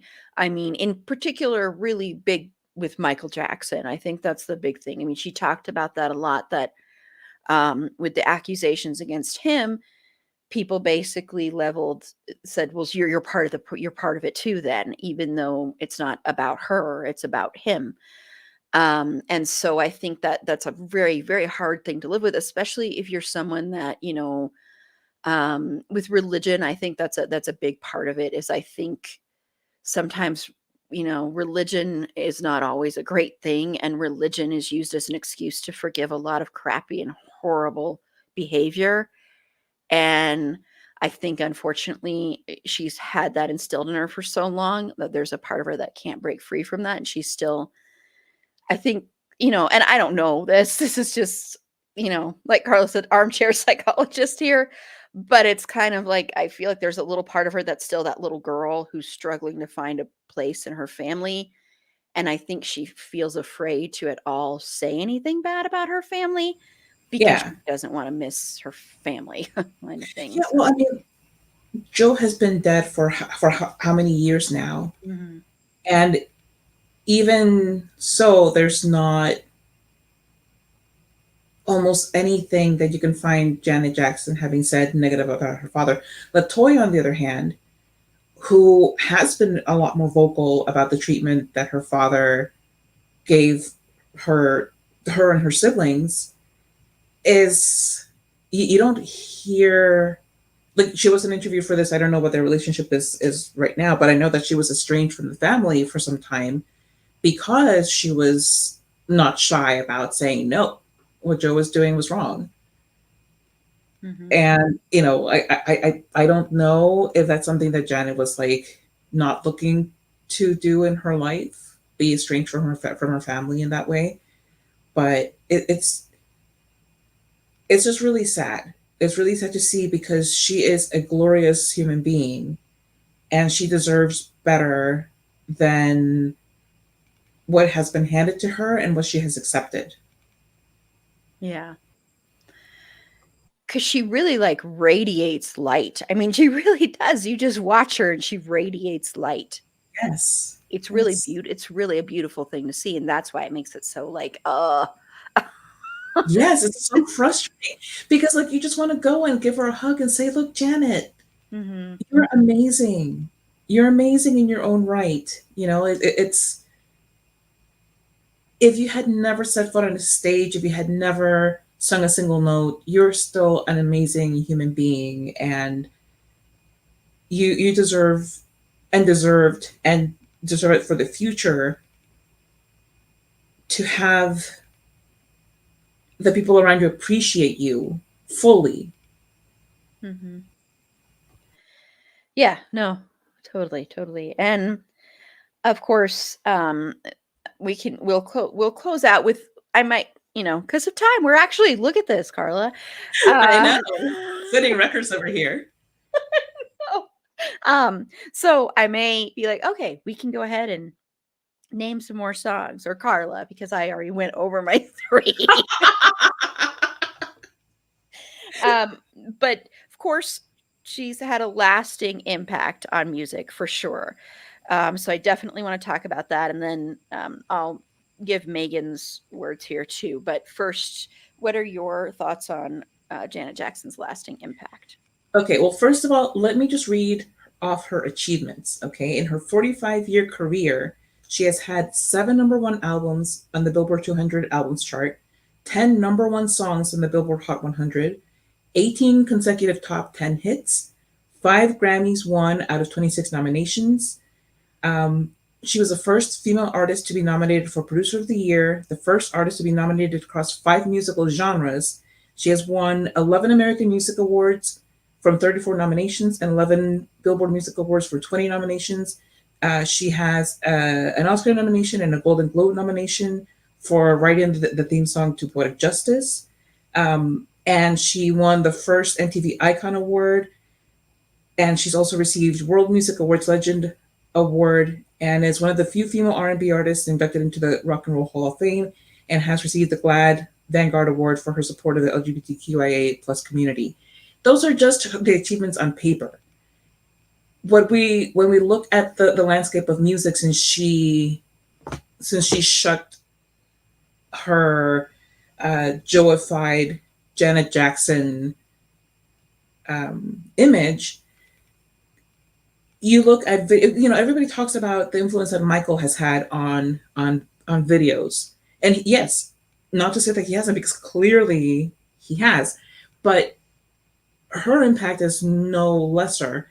She has an aesthetic that people have tried to copy, emulate, or just refer to and pay homage to since she started doing videos, and her look, her singing style is so unique that there's really nobody like her anywhere. Um, you can see her influence in the staging that a lot of artists have kind of grown from. Like you have Britney Spears and Beyonce and all of these, and a lot of similar artists who um, you can see the influence. You can see her DNA in their work. And it's not to call them derivative, it's just to say that she has had an impact, just like she has been impacted by other artists and by her own family. She has made an impact on on music and on what Black women uh, can see themselves doing, because that's one of the things where representation is so important. Um, she made it not just big, but she made it huge at a time when, well, at a time when, because we're still at a time when Black women are not seen as worth looking at or paying attention to. Um, but, without her, we don't have Missy Elliott. We don't have so many of the really ground shattering artists that came after her, who had her as an example to follow and whom she inspired. Um, the content of her music is also amazing, because she she did literally take control, and from that album forward, there is such a uniqueness to who she presents her, how she presents herself. And although some of it does get kind of lost for a few years, at least in my opinion, um, there is still Janet Jacksonness all throughout it. Um, and like you said, she has that light. She has just something so special to her that it's it's an amazing thing to behold, and it's amazing to be at a time where we're part of a world that has her music in it, and that has her performances and her acting and her style, that we can look at and just look at her and wonder, because she's, I've run out of words to describe how amazing she is. She's an icon for a reason, and I think that it's ridiculous that um, that her ascent was clipped by something that has no real, it's not of importance for starters, but also has no reflection on her talent. It's disgusting on so many levels that her continued ascension got snuffed out by the most ludicrous of things, and that so many people kind of wrote her off after that, because her talent has not lessened over time. So I think that this is somebody who is just long overdue for the people who haven't been paying attention to her, for people to really sit with why that is, and maybe think about going back and looking at her catalog, and because I think that there's something there for everybody. She's one of the few artists whose body of work is so rich that there's a song for everybody, there's a message for everybody, there's a style for everybody, and it doesn't make her a scattered person. It makes her so fascinating and so unique. Wow, anything I'm going to say after that is going to sound that was great. No, that was wonderful. That was amazing. Yeah, like I said a little bit at the beginning, doing this, deciding to do this episode, which thank you, Carla, for suggesting this. This was Carla's suggestion, by the way. um has made me appreciate her a lot more than I did. And I think, like you said, Carla, definitely go listen to her music. And if you don't find at least like 5 songs that you love, I will be shocked, because she just is incredible. She's an amazing, amazing artist. She's so talented, because I think there are some pop artists and some artists that started like, in the 80s and the 90s that people can kind of write off because they were such good performers, or they did good like good stage performers, I mean, or they did good music videos, but like their actual songs and their actual singing wasn't that great. There's a certain person I'm thinking of when I say that, to be honest, and I'm sure people can figure. Madonna. Yes, Madonna. Um,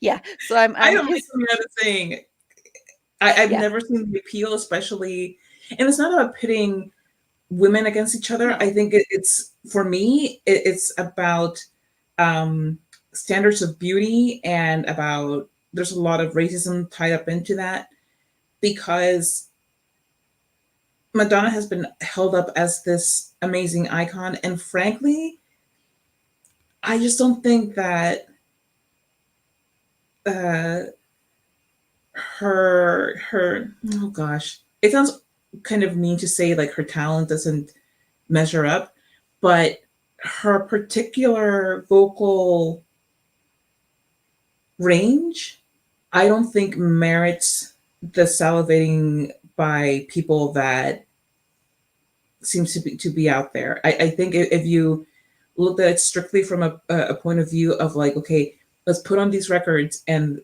just tell me which one has more heart. Mhm. Yeah, like, and I also just don't like Madonna in general. I think she's a bit of a scumbag. Yeah, I agree. So we have officially pissed off probably a lot. I don't care. Sorry, Madonna fans.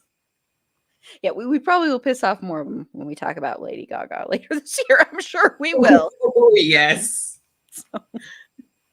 Um, but yeah, I think she's all around. She's like an amazing musician, an amazing singer, an amazing dancer, an amazing like coming up with some of these. And I understand, I mean, I realize she's not the only one that would come up with the concepts for all the music videos. I realize that, but still, it's basically she is giving a performance in there that's not just about the music, it's about the story, and the story she's creating, and she's helping to create it. And you wouldn't have a lot of the music videos you've had since then without her. You wouldn't have the music you've had without her. She's influenced a lot of people, and her dancing, I mean, her dancing has influenced a lot of people.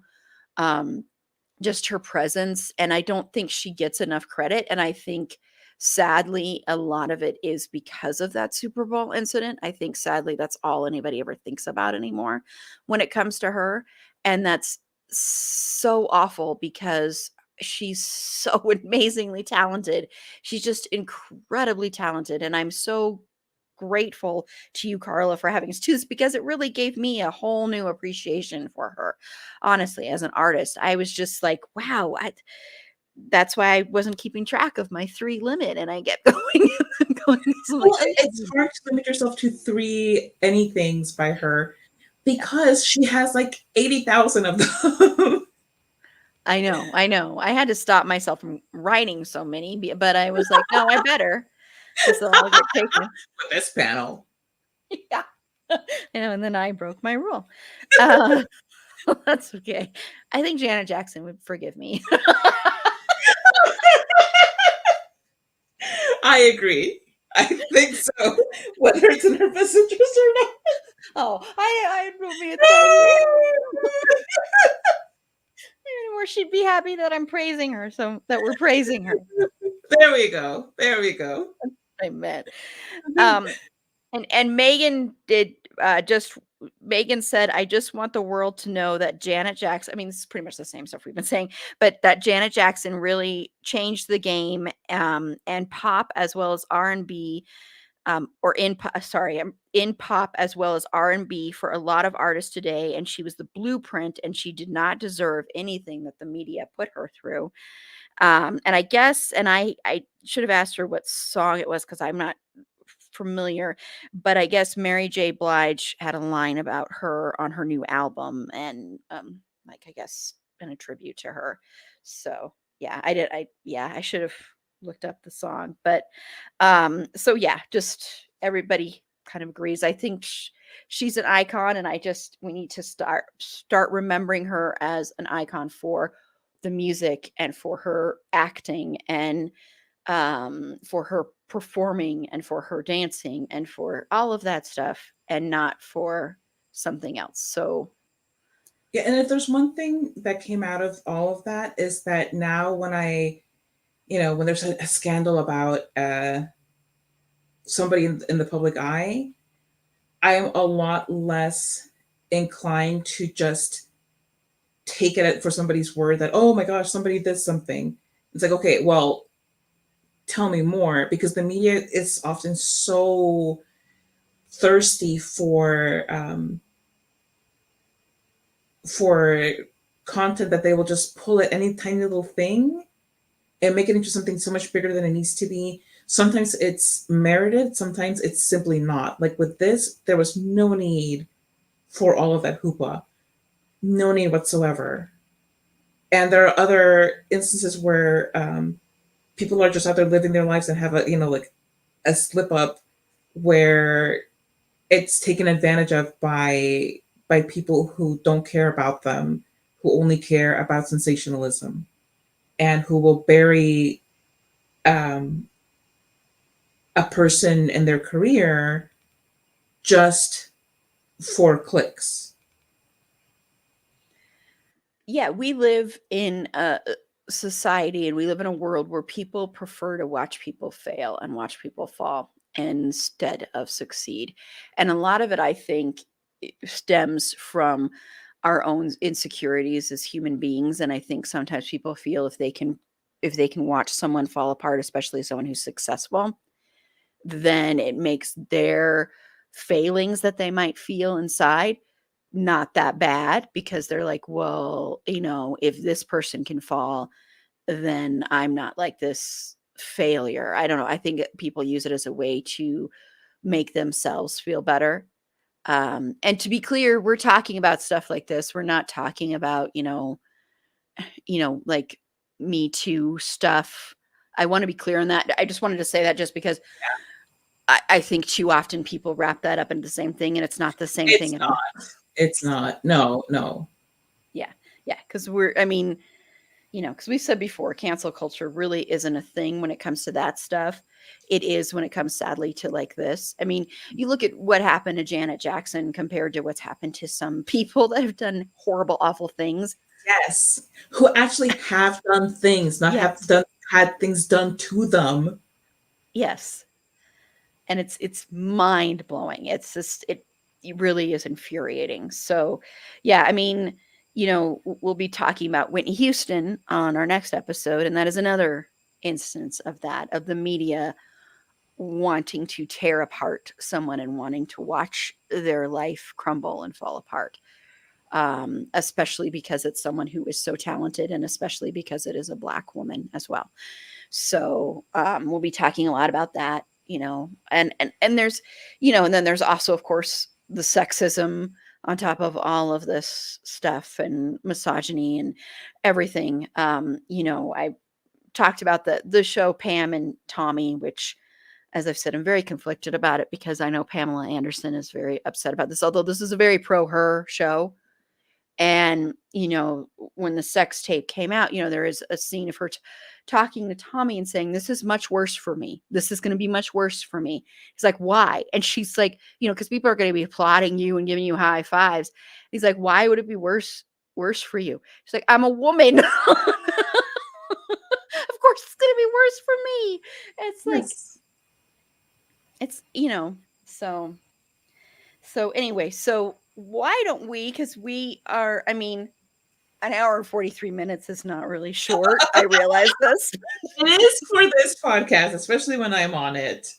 You can just say Yes. it. You didn't want to say it, but I'm saying it for you. It's okay if I say it. Well, I say it even when we've done episodes like that and you're not on, I'm still like, wow, this is so short. I'm like,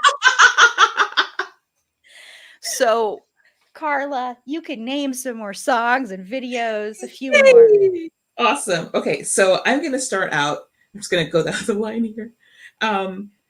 Miss You Much. I miss you much. It's just such a, groovy little song. Um, Lonely, which is one of, I think, the best songs just ever. It's I okay. See, because I'm not ready to describe it, but it's really good and it's a classic.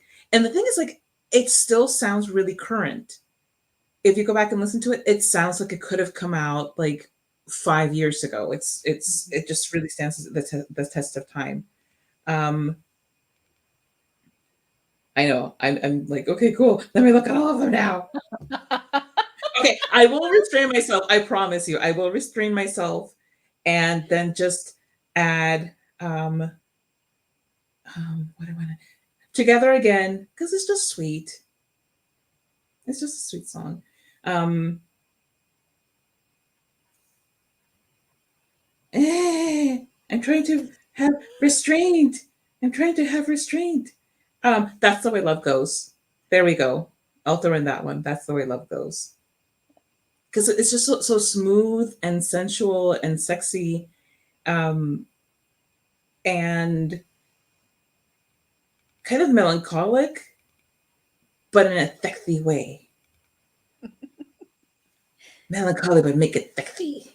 Make it sexy. That's pretty good.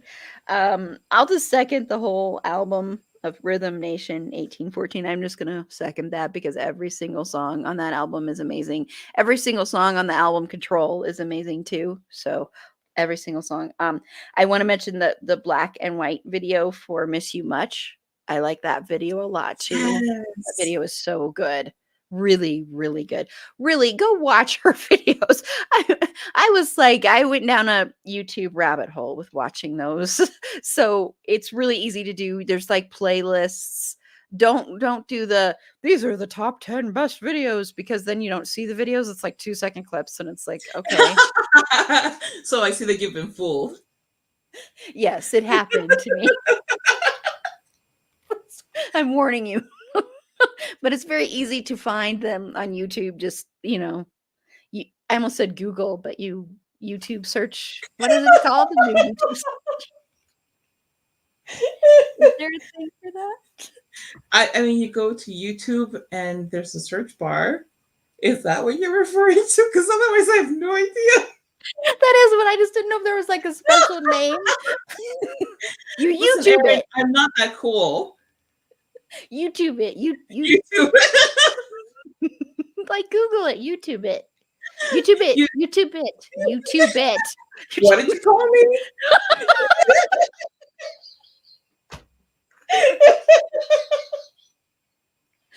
We'll find YouTube then. YT it. Oh my god, No, that's so that racist. sounds horrible. Sorry. Tube it. Sorry, I'm gonna stop. Stop, Erin. Look for it on the search bar in YouTube. Stop trying to be cool, Erin. I know I should learn. My voice cracked again. I'm telling you, something's going on. Reminds me of the Brady Bunch when Peter's voice is changing. It's time to rearrange. The Brady Bunch. Next week on.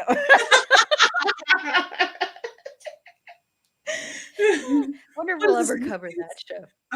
Of Peter's voice changing. Like, wonder if we'll ever cover that show on this.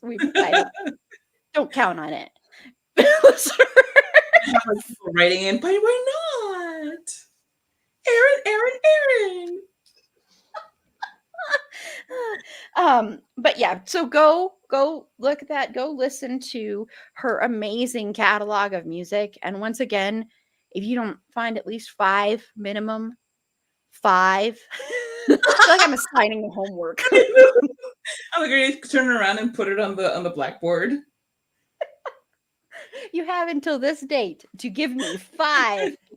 No, but seriously, she's amazing. And once again, thank you, Carla, because now I just want to listen to her music. And also, I think she deserves more appreciation for her acting as well. She's a really, really good actress. So talented. She's so good. She's very good at the eye acting, as we like to talk about. Yes. We haven't talked about eyes in so long. It's true, we haven't. That's very weird. It is so weird. I don't know why we haven't, but we haven't. So thank you so much, Carla. This has been a lot of fun, and I'm really happy that we keep talking about music lately. We've got lots of music coming up this year, so it's going to be exciting. So, Carla, where can they find you and bedwed or behead? Well, you can get that beautiful mug at our Redbubble store if you're so inclined. Look for Bedwetter Behead Pod. You can also listen to Bedwetter Behead Pod, hosted by me and by Meg, who was in the comments earlier, trolling us as she often does. It is Bedwetter Behead Podcast, wherever you get your podcast on. Look for us on Twitter at BedwetBeheadPod, on Instagram at bed.wet.behead.pod, on other social media places with blue logos. Look for Bedwetter Behead Podcast. You can find me and my photography at Carlatemis on both Twitter and Instagram. And my website is carlatemis.com, CARLATEMIS. Article. Oh, yes. And I have an article on the Insider about parenting and quarantining, and it's very 2022. You'll love it. Look for my name on the search bar in Insider. There isn't a special name for that either. The Insider Bar. Hey, that sounds like a cool Yes, little a bar bar. for a gynecologist. What? That sounds like a bar for a gynecologist.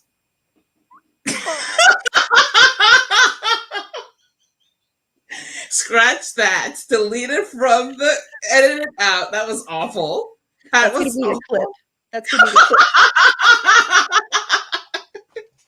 Oh my God, that was the worst thing I've ever said on here. And I said a lot of weird things. Because I was like, that sounds like a cool name. And then you went and just ruined it.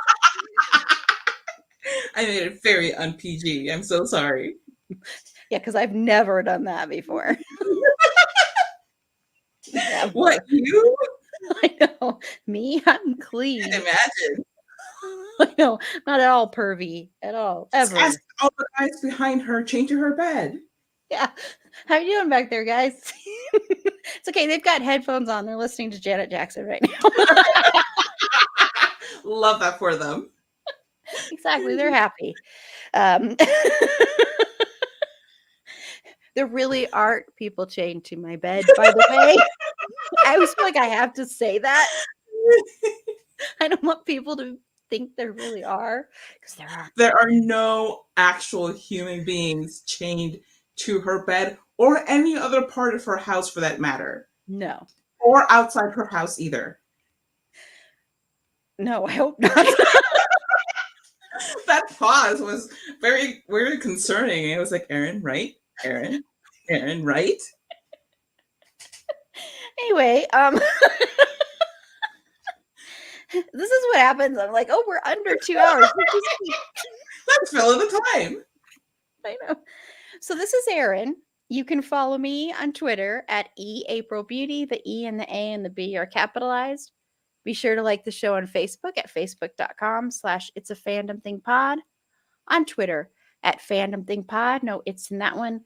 On Instagram at itsafandom-thing-pod. On TikTok, we've got a great little PG-13 TikTok video up there right now. It's a fandom thing. What? Super PG-13.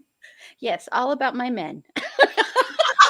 Who are absolutely not chained anywhere in or outside of her house. They're not. They're not. Someday they will be on this podcast. Oh, okay. I thought this was going somewhere else.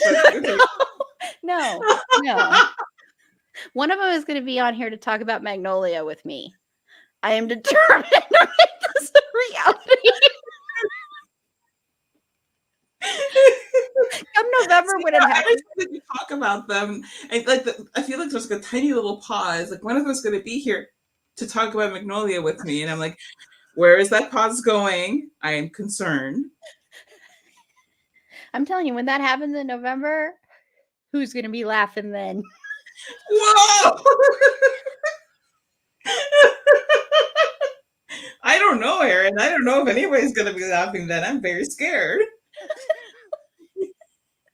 It's going to happen. I'm telling you. Are you Even going if to be tickling them? Is that why they're going to be laughing?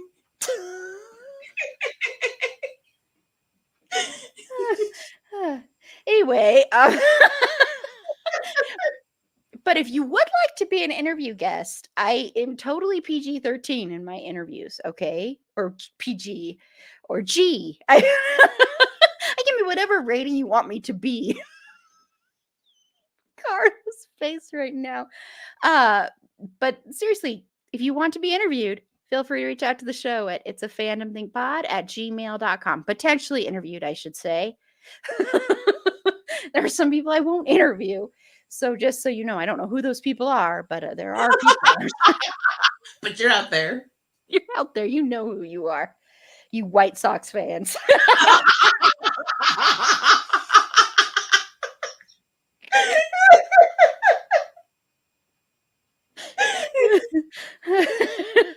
Cubs fans, you're welcome. White Sox fans. Same for Cardinals fans. I mean, Whoa! Whoa! Next thing, we're gonna like go through like all of the sports teams, and you're gonna severely cut down in your options for guests. I know. And I'm not even that big into sports. That's the funny thing.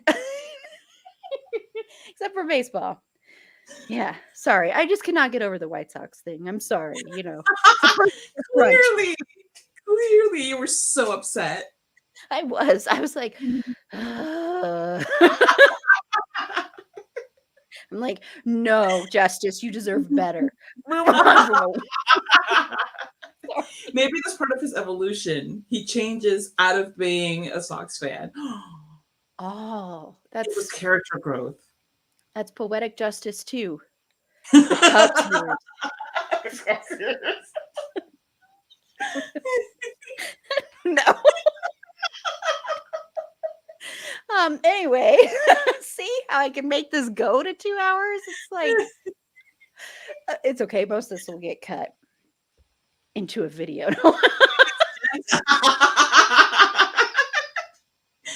Oh, I am so proud of you. And I know that Chrissy B would be so proud of you for using that dramatic pause that he's so fond of.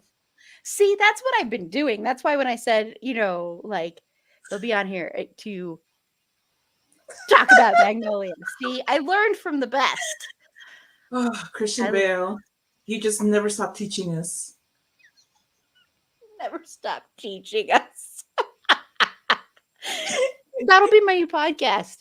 It's a lesson with Christian Bale. It's a lesson thing with Christian Bale. No, it's a learning thing with Christian Bale. It's a learning thing with Christian Bale.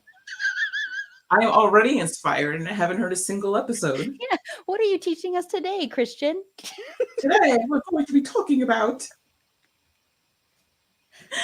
getting ready for a performance. Have plenty of marshmallows on hand. Anyway.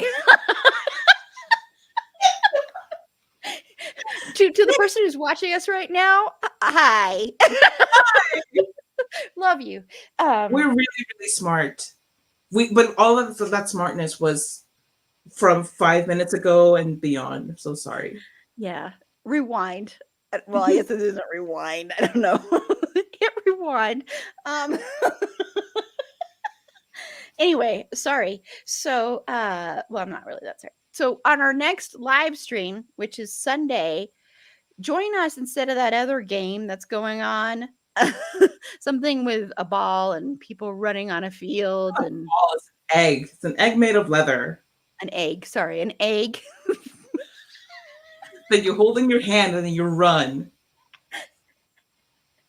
Yes. But celebrate Galentine's Day with us with a special live stream. It's only going to be a live stream this Sunday at 4:30 p.m. Mountain Standard Time, which is the time I've been told that other game starts. So we're counter programming. We will be talking about some of our favorite things, some of our favorite fictional friendships. Maybe some of our favorite real life friendships. I don't know. It was like, hell no. True real life people. Give me the fake people all the time, every day. And then on our next episode, we are going to be talking about Whitney Houston. And I'm very excited to talk about that one too. We have a packed panel for that one. I allowed one extra person on. So that may be a really long episode. So yeah, that'll be a lot of fun. It's going to be Bex and Kimberly from Big Reputations Pod, and then Ishelle from Liberty Diner Dish. So we've got some guest podcasts on, and then Megan is going to be on that one as well. So that should be a fun one. So I felt like I was going to say something else for that episode, but now I can't remember it. So sorry. I feel like this has turned into like Aaron, get it together land. I think that happens all the time, but Aaron, get it together. Man. What? Land.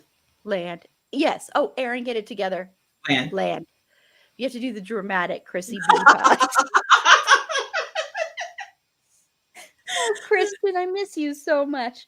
I know you don't really. I know you. Don't worry. I know reality from not reality. I know you listen to the podcast, so I know. I'm positive of it. And she's talking to me again, and she doesn't even know that I'm listening. Oh. That was the person viewing us just a minute ago. That's who it is. Hi, Christian Bale. Welcome back. Welcome back. What is there something else I'm supposed to be saying?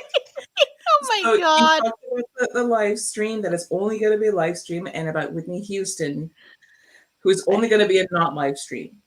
Yes, that's only a podcast episode. Oh, for people watching this right now, Sunday, and then even beyond that, you will want to also support my streaming bubble, because coming to your ears Sunday is an episode all about Finn Whitrock. It was amazing. When we recorded that, I say it on the episode. It's so nice to be talking about Finn when I know I'm not going to be teased at all during this whole thing.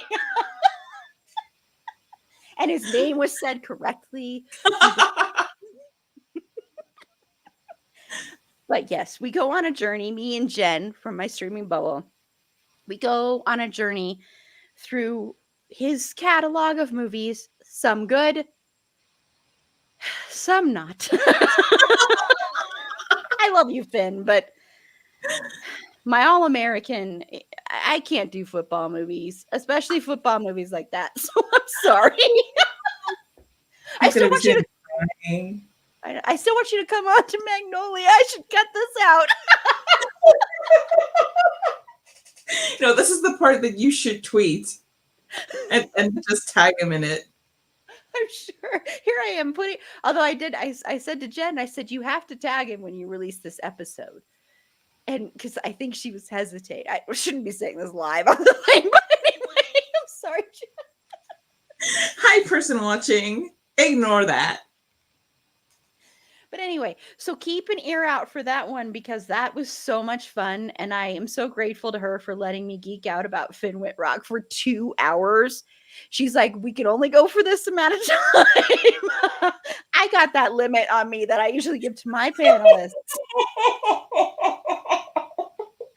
But it was fun to talk about his body of work. Okay, I keep forgetting we are live, Aaron, so please watch what you're saying.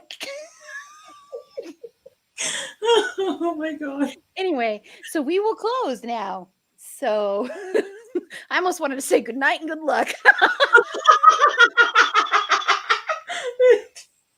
That's what I usually say to you when you're gonna go off and edit. You have no idea. That last one, the 200th episode, I was like, oh my gosh. You made miracles out of that. So Thank you.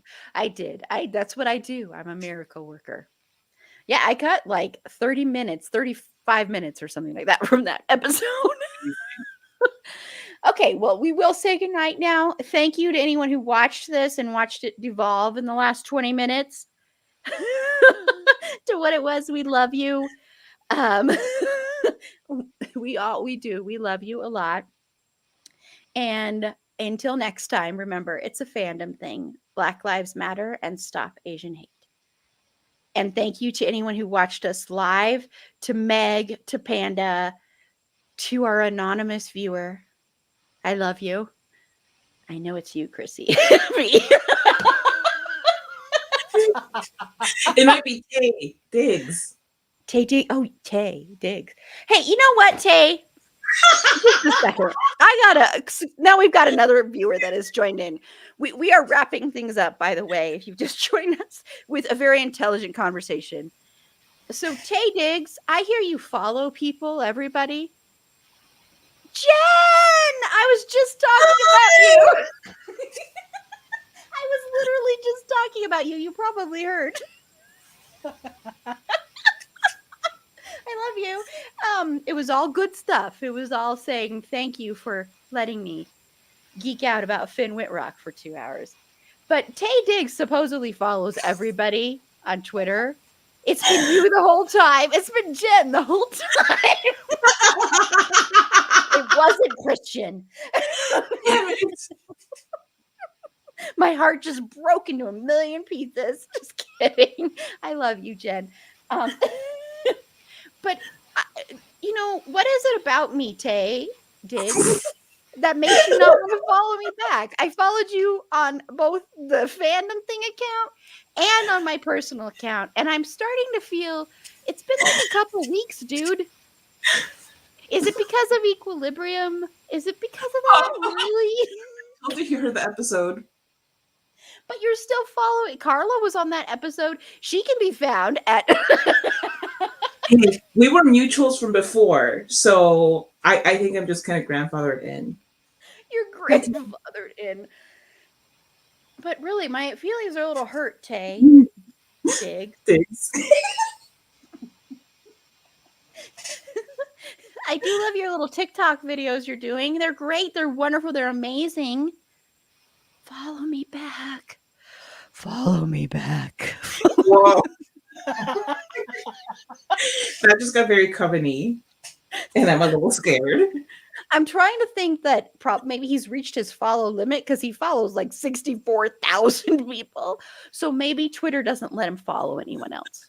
That's got to be it. Yeah, because, you know, I found out he followed someone really horrible in the supernatural fandom.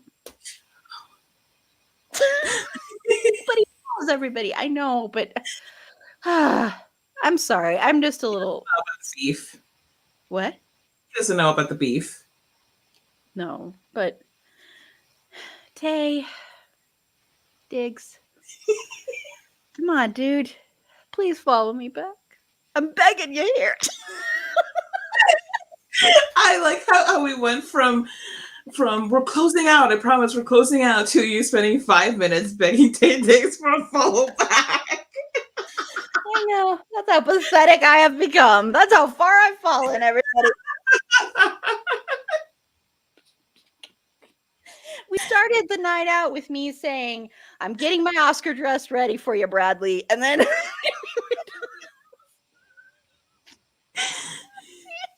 I know that's not real, by the way. Wink, wink. We are still alive. Love you, Jen, for sticking with us because you know how weird we are. For people that watch this later, it's been the classic Midwest goodbye. Yes. Yes. So we are going to say goodbye now. And we have another viewer. Hey, it's Chrissy. No, it's Tay Diggs.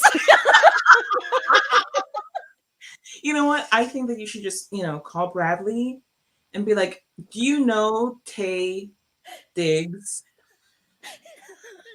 Yeah, Would you please call him?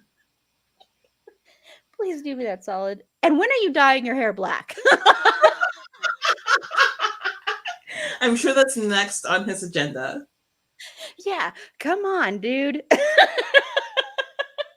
First is arrange transportation for Aaron for Yeah. the Oscars, and then opens up his other app, and it's send Tay Diggs's info.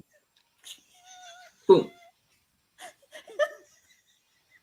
Wow. He's not very good at typing on his phone. It's really sad. Aw, I'm sorry, Bradley. I don't want to be revealing all his secrets, but you were gonna find out one time or another. Oh, yeah. Well, I'm glad I know it now instead of when we're in the limo on the way to the Oscars and I'm like, dude, it's taking you forever to type hello. I mean, come on.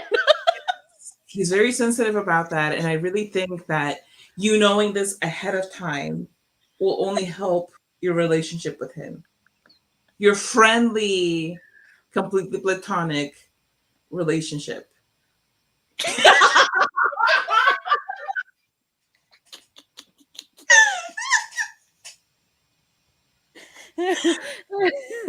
I know reality. Don't worry, everybody.